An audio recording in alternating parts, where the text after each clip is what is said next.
Bonjour à toutes et à tous et bienvenue sur Mosaïque. Elles ont dit oui, oui à la vente directe et aux produits locaux de qualité. Julie de Paoli, responsable de la ruche à Médecins, et Monia Kirsch, animatrice de la mini-ruche à Rémerin-les-Putelanges, sont avec nous sur ce plateau pour en parler. Bonjour à vous deux. Bonjour. On se retrouve un petit peu après dans l'émission. Avec nous également Marie, bonjour à toi. Salut. On va parler donc de logement senior apparemment. C'est ça. Donc on te retrouve aussi un peu plus tard dans l'émission. Je me sens un petit peu observée aujourd'hui, je ne sais pas si vous avez vu, mais avec nous on a des élèves de 4e du collège Jean Jaurès. Bonjour à vous tous derrière. On aura l'occasion de les revoir un petit peu en fin d'émission. Et on parlait des seniors et de leur logement. D'ailleurs ça fait écho à la grève nationale des personnels dans les EHPAD. Thomas, bonjour à toi. Tu te trouves devant la maison de retraite médicalisée Sainte-Marie à Sarreguemines. Explique-nous un petit peu l'ambiance depuis ce matin. Oui, salut. Alors effectivement, si tes invités ont dit oui, les personnes qui sont autour de moi disent plutôt non. Les aides-soignantes en ont ras-le-bol en fait. Elles parlent de dignité qui manque quand elles s'occupent des personnes dans les EHPAD. Alors je te lis, elles parlent de maltraitance institutionnelle par rapport à leur métier. Elles parlent d'une prise en charge indigne. La plupart font la grève pour la première fois et elles ont appris très très vite. Bon, elles sont calmes là autour de moi, mais il y a beaucoup de bruit quand les voitures passent.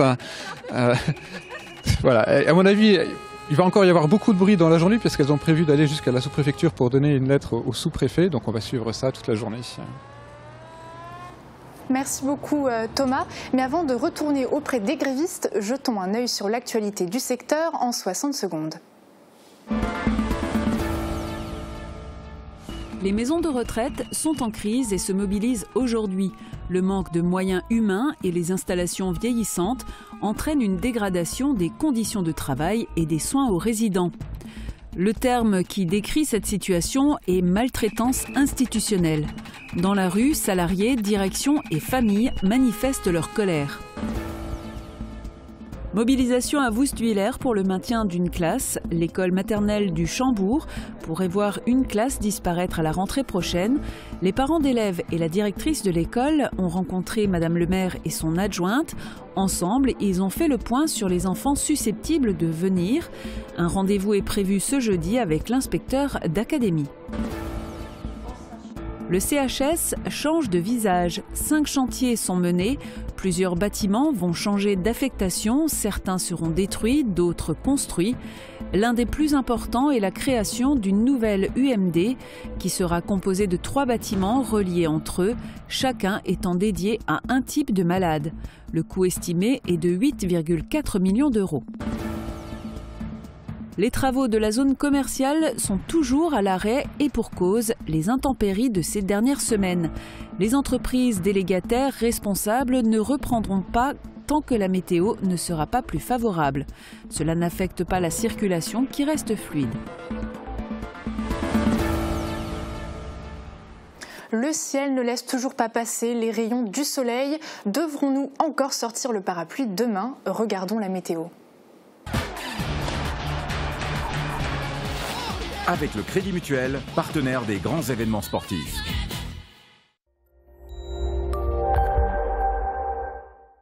Bonjour tout le monde, ce dernier jour de janvier est à l'image du mois passé, c'est-à-dire bien arrosé et notamment en seconde partie de journée.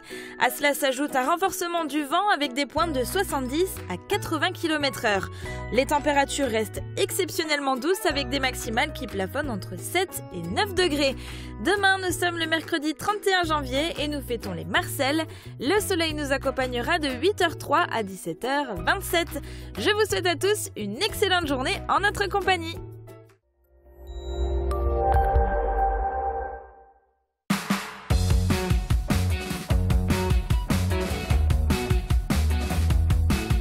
Agi Fermeture, le spécialiste de vos fenêtres, portes de garage, portes d'entrée et de vos portes intérieures. Agi Fermeture, une équipe au service de vos projets. C'est une mobilisation d'ampleur nationale qui touche les établissements d'hébergement pour personnes âgées dépendantes. À Sarreguemines, plusieurs établissements font grève. Nous sommes allés prendre la température devant la maison de retraite Sainte-Marie. Raconte-nous un petit peu le problème que vous rencontrez au quotidien. Le problème au quotidien, nous ne sommes pas assez personnels pour prendre en charge nos aînés. Ils arrivent en structure de plus en plus âgées, avec des pathologies de plus en plus lourdes. On est de moins en moins de personnes. Il faut savoir qu'on a en moyenne des gens qui arrivent qui ont 80-90 ans. Et quand on est à 2 personnes pour 30, voire 31 résidents, eh ben, ça ne va pas. On ne peut pas les prendre en charge correctement, ce n'est pas possible. Le problème, nous n'avons pas assez de moyens pour nous occuper de nos aînés. Nous sommes confrontés à une charge de travail supplémentaire. On n'a pas le temps à leur accorder et ils ont besoin de temps. Je suis en unité Alzheimer. Ils ont encore besoin de plus de temps et de plus de moyens. Alors nous nous battons pour eux parce qu'un jour, c'est nous qui serons dedans. Et vous aussi, il faut y penser maintenant. Alors vous êtes des jeunes femmes, donc responsables des soins ici à Sainte-Marie, hein, c'est ça? Alors est-ce que vous trouvez vraiment que la situation est grave à ce point? Oui. On a 6 minutes par toilette le matin, je trouve ça complètement c'est honteux, oui. On n'a vraiment pas le temps de prendre soin d'eux. Ils ont travaillé toute leur vie et pour en arriver là, je trouve ça vraiment honteux hein, quand même. On ne respecte pas nos aînés. Voilà. Bonjour, les EHPAD sont en grève aujourd'hui pour la maltraitance. Ouais, je connais, j'ai entendu. Voilà. Madame, vous pensez quoi de cette grève? Ils ont raison. Hein. Ouais, déjà rien que pour la paye, c'est un peu moins. Je trouve que c'est mal payé en rapport à ce qu'ils font. Ouais.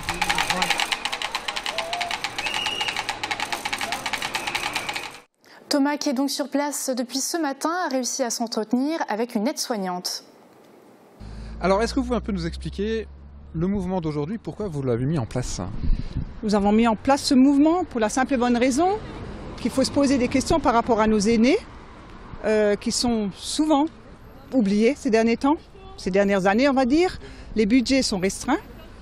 Tout ce qui concerne le personnel soignant est restreint. En ce moment on fait des toilettes en 6 à 10 minutes. On est obligé de faire une toilette complète au lit, ça il faut le savoir. Nous sommes 2 en moyenne à un étage pour 33 résidents. Tout ça, c'est des choses qui sont maintenant, on est au bout du rouleau, on est fatigué, on a envie de bouger pour montrer notre mécontentement. Et au jour le jour, comment ça se vit au niveau des résidents, par exemple? Est-ce que vous avez des remarques de leur part, dire vous prenez plus de temps ou... Bien sûr, certains résidents ne comprennent pas, comme les familles. Les familles ne comprennent pas pourquoi on ne prend pas le temps de discuter avec eux, avec les parents, et ça on peut plus, on n'a plus le temps. On ne peut plus vraiment s'occuper d'eux par manque de personnel, tout simplement. Et les résidents le ressentent. On est fatigué, on est nerveusement fatigué, donc forcément à un moment donné, ça se répercute sur le résident qui lui, le ressent. La suite de l'action, ça sera quoi? Cet après-midi, on se rend à 13h au Blauberg, parce qu'au Blauberg, ils font aussi à la maison de retraite. Et on ira à 15h à la sous-préfecture pour remettre une lettre ouverte, par le biais du sous-préfet pour Madame Buzyn. Voilà. On va vous suivre pour voir un peu comment ça se déroule. Merci beaucoup. De rien. Je voulais juste dire encore un mot que mes collègues ont demandé que je dise. Aîné égale dignité et respect.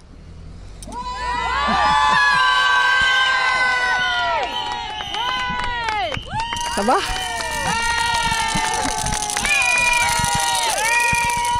Le centre hospitalier accumule les chantiers, ça bouge au CHS. Au programme, plusieurs bâtiments vont changer d'affectation, certains vont être détruits, d'autres construits. Mosaïque vous propose de faire un petit tour des travaux en cours. Le CHS change de visage, ce ne sont pas moins de 5 chantiers qui sont menés parallèlement dans le cadre du projet médical 2016-2020 de l'établissement. Commençons ce tour d'horizon de ce qui va changer avec l'UMD Nouvelle Génération. Il sera construit à la place de 2 anciens bâtiments en cours de désamiantage. Cette nouvelle unité pour malades difficiles sera composée de 3 bâtiments reliés entre eux, chacun étant dédié à un type de malade, adultes autistes, femmes violentes et déviants sexuels. Le nouveau bâtiment devrait être terminé début 2020, son coût est estimé à 8,4 millions d'euros. Déplaçons-nous du côté du bâtiment Charcot, fermé depuis 2008. Ici, c'est 1 million d'euros qui est investi pour la création d'appartements dits associatifs, destinés à accueillir des malades en transition entre l'hôpital et la vie extérieure. Au final, ce seront 40 appartements qui devraient être ainsi créés d'ici février 2019. On remonte l'allée en direction du bâtiment des Saules. Ce dernier accueillait il y a encore peu l'antenne du tribunal de grande instance de Sarreguemines pour contrôler les procédures d'hospitalisation sous contrainte. En juin 2019, c'est l'addictologie qui y prendra place. Un déménagement qui permettra de doubler la capacité d'accueil de l'unité. Les travaux s'échelonneront de février 2018 à juin 2019, coût estimé 1,3 million d'euros. Poursuivons notre cheminement en direction du pavillon des Genêts. C'est ici que sera regroupé l'ensemble des activités de psychiatrie infanto-juvénile sur une surface de plus de 1800 mètres carrés. Se retrouveront ici le centre médico-psychiatrique et l'hôpital de jour. Ce chantier-ci devrait finir au cours de l'été 2019. Il est estimé à 2,4 millions d'euros. Voici ce qu'il en est des transformations de bâtiments, mais un 5e chantier est aussi en cours, celui de la réfection du réseau d'eau chaude pour 1,6 million d'euros. Ce sont donc en tout un peu moins de 15 millions d'euros qui sont investis dans le centre hospitalier spécialisé de Sarreguemines. Le mois de janvier touche bientôt à sa fin, mais il est toujours possible d'adresser vos vœux. À la mairie de Sarreguemines, c'était encore le cas hier lors d'une cérémonie. Les responsables de la municipalité et une centaine d'agents étaient présents. Un reportage de Thomas Drouin et Guillaume Dumonteil. Vous savoir à mes côtés me rassure, me conforte, m'enthousiasme, voire me donne la pêche, afin de l'asseoir pour Sarreguemines à l'avenir, qui reste tout à la fois serein, enrichissant et performant. Pour garder des collaborateurs motivés autour de toi, des mots doux tu leur adresseras. Chaque début d'année est l'occasion pour le maire, son premier adjoint et le directeur général des services de la ville de Sarreguemines de revenir sur les réalisations de l'année écoulée et d'évoquer celles qui vont suivre. Même si 2017 n'a pas apporté à Céleste Lette tout le succès qu'il attendait, Marc Zingraf est resté premier adjoint, il envisage 2018 avec confiance, entendant bien mener à terme le programme pour lequel il a été élu, malgré des restrictions budgétaires. Il peut compter pour cela sur ses collaborateurs, notamment les agents municipaux. 61 ont obtenu hier une promotion. L'association des Amis de la Nature a combattu le froid ce dimanche à Groesbliederstroff. Une marche était organisée avec plusieurs niveaux de parcours et de difficultés. Retour en images. Ils étaient 1100 à s'équiper de chaussures et de bâtons ce dimanche. Une marche était organisée par l'association Les Amis de la Nature de Groesbliederstroff. 4 parcours étaient proposés, celui de 10 km en périphérie du village, ceux de 15 et 20 km passant par la forêt et un parcours adapté aux personnes à mobilité et capacité réduite. De quoi permettre à tout le monde de participer. En raison des intempéries, certains balisages ont tout de même été modifiés afin d'éviter les risques de chute et l'utilisation des sentiers trop humides. Les randonneurs les plus coriaces ont eu la chance d'admirer le paysage sur les hauteurs d'Alstin. Pour la suite de notre émission, nous nous intéresserons au logement idéal pour les seniors. Marie a recueilli vos divers témoignages sur Facebook. Vous aussi, vous serez peut-être tentés par la ruche Qui dit oui. Julie de Paoli et Monia Kirsch nous parleront du concept et des produits que l'on peut trouver à côté de chez nous. A tout de suite.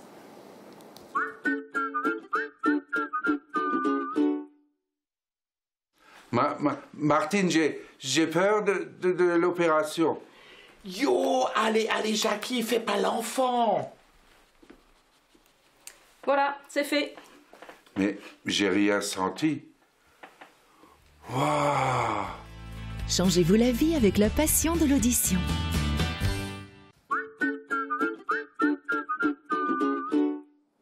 L'information du jour, on l'a vu, c'est cette grève des salariés des EHPAD. L'occasion pour nous de nous intéresser à nos aînés et à leurs conditions de vie, notamment en termes de logement.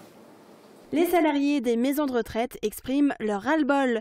C'est l'occasion pour nous de s'intéresser aux différentes options proposées aux personnes âgées. Pour vous, quel serait le logement idéal? Dites-le nous dans les commentaires. Alors Marie, est-ce que la maison de retraite, c'est le logement idéal pour nos internautes? Alors non, pour eux, la solution idéale, c'est l'aide à domicile. Félicia nous a écrit il y aurait plus d'emplois et les personnes âgées seront chez eux. Stéphane a répondu à son commentaire, d'accord avec vous, mais le problème, c'est le manque de personnel dû à un salaire de misère pour le boulot accompli. Et alors, la rémunération des aides à domicile, c'est un point qui revient souvent quand même dans les commentaires. Oui, d'ailleurs, Anne nous a répondu « Je suis moi-même aide à domicile et vraiment mal payée ». Nos internautes en sont conscients, ils soulignent aussi le manque de personnel, mais ça reste la solution idéale pour ceux qui nous ont répondu. René nous a écrit « Rien de mieux que de pouvoir vivre chez soi le plus longtemps possible. Pour cela, il faut déjà aménager le logement. Les aides ouvertes ne sont pas suffisantes et lorsqu'elles le sont, elles ne sont pas attribuées. J'en sais quelque chose. Puis il faut des aides à domicile, mais là encore, les aides financières ne sont pas suffisantes. » Et il ajoute qu'aller dans une maison de retraite, ça lui fait peur. Laura le rejoint, elle nous a répondu « Rien de mieux que finir sa vie chez soi au calme, quand cela est possible évidemment ». Barbara apporte une autre solution, les structures d'accueil pour personnes âgées. Elle nous a écrit « SSI, le logement est adapté, douche, éléments sécurisés, ascenseur. Rester prisonnier chez soi n'a aucun intérêt ». Merci beaucoup Marie pour son intervention. Et puis tu avais un autre sujet aussi dont tu as envie de parler, parce que il y a eu beaucoup de réactions sur Facebook aussi. Et oui, ce week-end, il y a le distributeur de pizza à Woustviller qui a été vandalisé. On avait publié directement les images. La vidéo a été vue plus de 11 000 fois et il y a eu énormément de commentaires. Alors, première information à vous partager, les malfaiteurs ont été identifiés et la gendarmerie les aurait interpellés. Et bonne nouvelle pour Giacomo Citro qui a mis en place le distributeur. Il nous a prévenu ce matin que l'écran est en train d'être changé en ce moment et il sera lui-même sur place avec sa femme pour réapprovisionner le distributeur. Donc vous pourrez à nouveau profiter des pizzas dès aujourd'hui. Merci beaucoup pour toutes ces informations et puis heureusement pour ces restaurateurs aussi. Alors je me tourne maintenant vers vous deux puisque là on va parler aussi de bien-être, de qualité de vie. La ruche qui dit oui, qu'est-ce que c'est? C'est quoi le concept? Alors le concept, c'est une plateforme qui va relier les producteurs locaux et les consommateurs sous forme de marché éphémère. Donc les personnes intéressées vont pouvoir commander directement via le site internet et vont venir chercher ça soit dans une ruche, soit dans une mini-ruche qui est un point de retrait de la ruche principale. Et vont tout simplement pouvoir discuter avec les producteurs, échanger des idées de recettes. C'est un point de rencontre où les voisins vont se retrouver pour discuter également. Et donc, ils vont pouvoir bénéficier de produits locaux. Alors actuellement, il y a 1000 ruches qui sont actives en France, en Allemagne, il y en a aussi, je crois, en Italie, en Angleterre, en Belgique. Oui. Rien qu'en Lorraine, il y en a 43. C'est quand même une grande expansion. Est-ce que vous pensez vous développer encore plus? Alors moi, personnellement, oui, je pense me développer encore plus. Je suis en train d'ouvrir une ruche Agro-Rederchin et je recherche également des animatrices de mini-ruches comme les Monia. Puisqu'en fait, on s'est retrouvés, puisqu'on est amis d'enfance, on s'est retrouvés il y a quelques mois à une bourse aux jouets à Putelange. Et je lui ai parlé de mes projets de ruche, elle m'a parlé de ses projets d'atelier de cuisine ayurvédique. Et donc, on s'est mis à travailler ensemble et elle a souhaité ouvrir une mini-ruche qui est un point de retrait pour venir chercher ses produits locaux. Donc vous êtes, est-ce qu'on peut dire que vous êtes un intermédiaire ou il y aurait un autre terme à donner? J'aime bien dire qu'on travaille en collaboration, c'est un partenariat. Et effectivement, lorsque les personnes vont choisir le point de retrait de Remerin-les-Putelanges, je vais chercher les produits sur Médecin et ensuite les personnes pourront venir à Remerin-les-Putelanges chercher leurs produits. Donc oui, c'est un bon partenariat, on peut dire ça comme ça. Alors on parlait d'expansion, est-ce qu'à terme il y aurait des projets de livrer directement à domicile? C'est des projets qui sont en cours de développement à la ruche. C'est déjà le cas dans les grandes villes puisqu'on a la possibilité de trouver des livreurs. Moi j'avais fait cette démarche au départ puisque j'avais été contactée par la mairie de Groß-Bliederstroff pour ouvrir une ruche, mais du fait des proximités d'autres ruches c'était pas possible. Donc j'ai ouvert une mini-ruche à Groß-Bliederstroff et j'avais d'abord recherché des livreurs, mais le système n'est pas encore assez développé en province. D'accord. Alors on remarque que c'est aussi une tendance finalement de travailler avec des produits locaux. C'est d'ailleurs le cas de Didier Duda qui a repris une boulangerie à Sarreguemines il y a 2 mois rue de la Montagne. Et dans son commerce, on retrouve du pain sans levure et avec des produits qu'il transforme lui-même. Un reportage qui vous est proposé par Marie Lorenz. Didier Dudas n'a pas besoin de se lever aux aurores pour préparer son pain. Grâce à une chambre de planification, il a du pain frais pour toute la journée qu'il réchauffe au fur et à mesure des besoins. Il fait appel à des producteurs locaux et transforme tous ses produits lui-même. Une manière de travailler qui peut avoir un coût. Au niveau de certaines matières premières comme le beurre que je peux payer un peu plus cher, ou la farine que je vais payer 2 centimes le kilo plus cher qu'un autre meunier. Mais après, en termes de qualité de produit et en termes de goût, ça n'a vraiment rien à voir. Autre particularité, Didier Dudas n'utilise pas de levure pour son pain. C'est un levain liquide que j'ai démarré moi-même à base d'un jus de poire, donc ce qui permet de donner aussi un goût encore supplémentaire au pain. Et ça lui permet de se conserver aussi un peu plus longtemps dans la durée. Didier a démarré sa carrière à Saint-Avold. Il est passé par Forbach, Metz et Folkemont et a travaillé 5 ans au Canada. De retour en France, il a voulu se mettre à son compte. Il y a 2 mois, il a repris la boulangerie située rue de la Montagne à Sarreguemines. Un emplacement idéal selon lui, à proximité du lycée Jean de Pange. Pour l'instant, c'est pas trop mal. Bon, il y a beaucoup de gens qui ne nous connaissent pas. On n'a pas fait spécialement de publicité non plus. Donc, c'était fermé longtemps. Donc, pour monter une clientèle, ça va prendre un peu de temps, ce qui est normal. Hein. On aimerait bien que ça fonctionne et puis qu'on puisse rester là 50 ans. On va dire, et puis que peut-être qu'un de mes fils puisse reprendre l'affaire familiale. Donc voilà. Parce qu'à la base, c'est pour ça qu'on s'est installé à Sarreguemines, c'est pour pouvoir transmettre quelque chose à nos enfants. Il peut compter sur sa spécialité, la baguette lasarroise à base de farine blanche et de farine de Gaude. Elle rencontre déjà un fort succès auprès de ses clients. C'est un producteur qui pourrait vous intéresser alors? Ah oui, fortement. Oui. Alors, je me permets juste de refaire un petit coucou à nos invités derrière, nos jeunes téléspectateurs qui seront avec nous jusqu'à la fin de cette émission. Donc, on continue un petit peu avec vous encore. Donc, vous proposez du pain aussi dans les produits qu'on peut acheter? On travaille avec un boulanger aussi. C'est la boulangerie Hullard à Putelange-au-Lac. D'accord. Et alors, voilà, pour les personnes qui ne connaissent pas encore vraiment ce qu'on peut acheter par rapport à la ruche qui dit oui, c'est quoi les types de produits qu'on peut avoir? On a des fruits, des légumes, des produits laitiers. Il y a aussi tout ce qui est hygiène corporelle, hein, les savons. Les huiles essentielles, voilà. Tout à fait. On va avoir de la volaille, on va avoir des œufs, on a des produits aussi à base de canard qui rencontrent un franc succès. On a de la viande de bœuf, de la viande de veau, on va avoir vraiment de quoi faire ses courses. On a de la farine, on a vraiment de quoi faire ses courses pour pouvoir manger au quotidien. D'accord. Et alors, la ruche qui dit oui, c'est quand même un concept qui est là depuis quelques temps. Quels sont les objectifs? Est-ce qu'il y a des objectifs écologiques? On n'a pas d'objectif écologique. Je veux dire, quand on prend cette démarche de la ruche qui dit oui, je pense qu'on est nous-mêmes dans une optique d'améliorer sa vie, d'améliorer son bien-être. Je suis maman de 2 enfants et j'avais envie de leur apporter vraiment des produits de meilleure qualité, tant au niveau de l'alimentation qu'au niveau de l'hygiène. Et je pense que vraiment, on tend vraiment vers cette tendance où on est sur du zéro déchet, sur une meilleure consommation, et voilà. Et alors, dans la mini-ruche, je crois qu'on appelle ça comme ça, vous, ça va être un tremplin pour vous? Oui, tout à fait. Donc, comme Julie vous l'a expliqué, lorsqu'on était à cette bourge jouée, je lui ai expliqué que j'ai pris des études sur l'Ayurveda, sciences de la vie, qui justement se base sur l'alimentation. Pas que les massages, mais aussi l'alimentation, que ton alimentation soit ton seul médicament. Et donc avec les épices, avec l'alimentation, on peut se soigner autrement. Et donc lorsqu'elle m'a parlé de ça, moi j'ai trouvé ça super. Donc je pratique déjà la permaculture. Et donc d'avoir des produits locaux pour pouvoir mettre en place plus tard des ateliers de cuisine, quoi de mieux?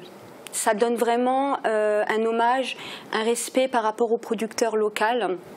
Et aussi par rapport à soi-même, on se respecte. Et ces producteurs locaux, vous en avez combien qui travaillent avec vous? Actuellement, j'en ai une quinzaine. Et vous les avez choisis comment? Ça s'est fait comment?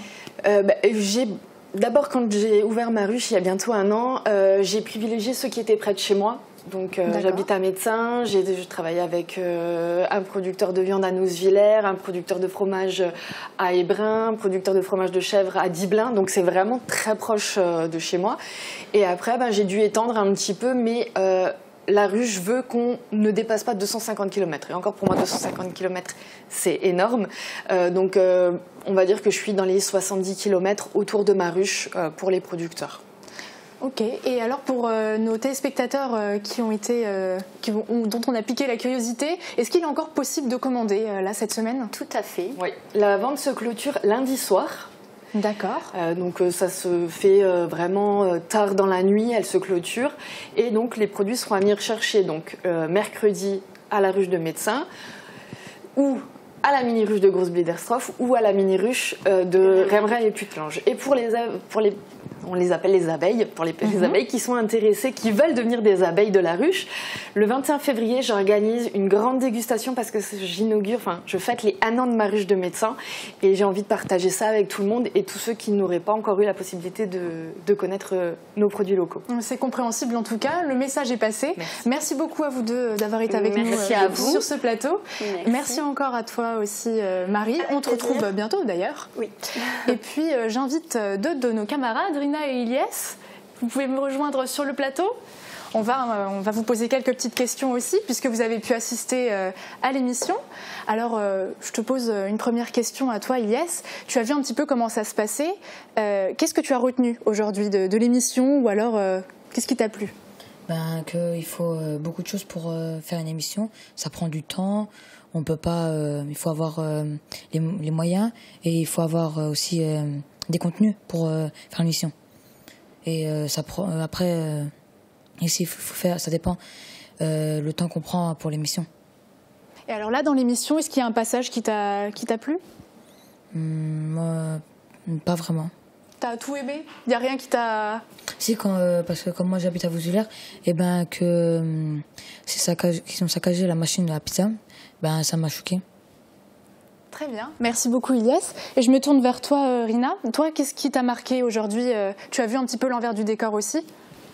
Oh, t'inquiète pas, je te le tiens. Comme Ilyes, que ça prend du temps, qu'il faut trouver les sujets et que pour une chaîne locale qui a peu de moyens, c'est déjà très bien. Et alors, est-ce que tu as un petit peu vu les différentes fonctions? Est-ce que tu as pu visualiser un petit peu comment on crée une émission et quels sont les différents postes? Oui, j'ai très bien tout compris et il faut beaucoup de personnes quand même et de la polyvalence aussi. Et il y a un poste en particulier qui t'a plu? Non, chaque rôle est important et c'est tout. Je te propose pour terminer l'émission que ça soit toi qui lises la fin du prompteur. Donc j'espère que tu te sens prête. Oui. Merci. Je te passe le micro, c'est à toi. Pour conclure cette émission, je vous propose d'en apprendre plus sur le tri et les labels que nous autres consommateurs pouvons voir sur les produits. Merci d'avoir suivi notre journal et passez une agréable journée. À demain. Merci beaucoup. Au revoir.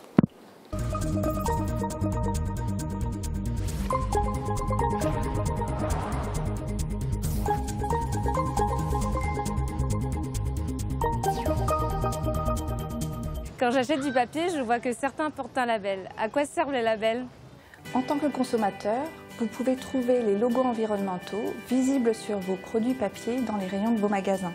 Des logos environnementaux comme FSC, PEFC vous garantissent l'origine de la fibre, issue de forêts gérées durablement, recyclées ou contrôlées, c'est-à-dire issue de ressources non controversées.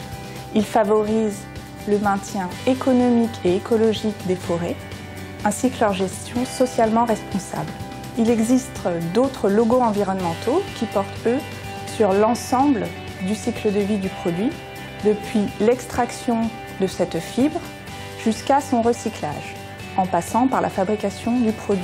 Ces écolabels permettent de distinguer les meilleurs produits pour l'environnement. Ces écolabels officiels sont fiables. Ce sont l'Ange Bleu pour l'Allemagne, le Nordic Swan pour les pays scandinaves et surtout l'écolabel européen.